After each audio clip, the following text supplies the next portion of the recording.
വാശിയേറിയ പോരാട്ടത്തിന് കളമൊരുക്കി നിലമ്പൂർ നിയമസഭാ മണ്ഡലം. ഇടതുപക്ഷ സ്ഥാനാർത്ഥിയായി എം സ്വരാജ് കൂടി എത്തിയതോടെ പ്രചരണത്തിന് ചൂടേറും. അതേസമയം PV അൻവറിന്റെ UDF പ്രവേശവും സ്ഥാനാർത്ഥിത്വവും അനിശ്ചിതമായി തുടരുകയാണ്.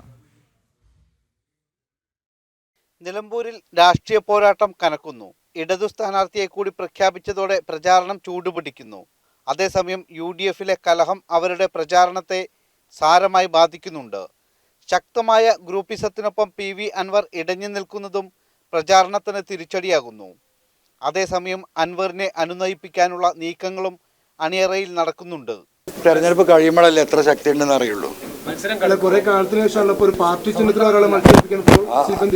അതെ അതെ അതെ, അത് പാലക്കാടും തീരുമാനിച്ചിരുന്നല്ലോ, പാലക്കാടുണ്ടായിരുന്നല്ലോ. അല്ല, മത്സരത്തിന്റെ കടുപ്പവും മത്സരത്തിന്റെ ശേഷിയും സ്ഥാനാർത്ഥിയുടെ വലിപ്പവും UDF LDF രാഷ്ട്രീയത്തിന്റെ വലിപ്പമൊക്കെ എപ്പോഴാ അറിയാം? 23-ാം തീയതി വോട്ടെണ്ണുമ്പോഴാണ്. ഇവരെല്ലാവരും സമന്മാരല്ലേ. മത്സരിക്കുമെന്ന സൂചന അൻവർ നൽകിയിരുന്നെങ്കിലും ഇടതുപക്ഷത്ത് ശക്തനായ സ്ഥാനാർത്ഥി കൂടി വന്നതോടെ അൻവർ UDFിനൊപ്പം നിൽക്കും. ഇടഞ്ഞ അൻവറിനെ സഹകരിപ്പിക്കാനുള്ള എല്ലാ നീക്കവും UDFും സ്വീകരിക്കുന്നുണ്ട്. തൊട്ടടുത്ത ദിവസം തന്നെ NDAയും സ്ഥാനാർത്ഥിയെ പ്രഖ്യാപിക്കും. ഇതോടെ മണ്ഡലത്തിലെ ചിത്രം വ്യക്തമാകും. ജനം, മലപ്പുറം.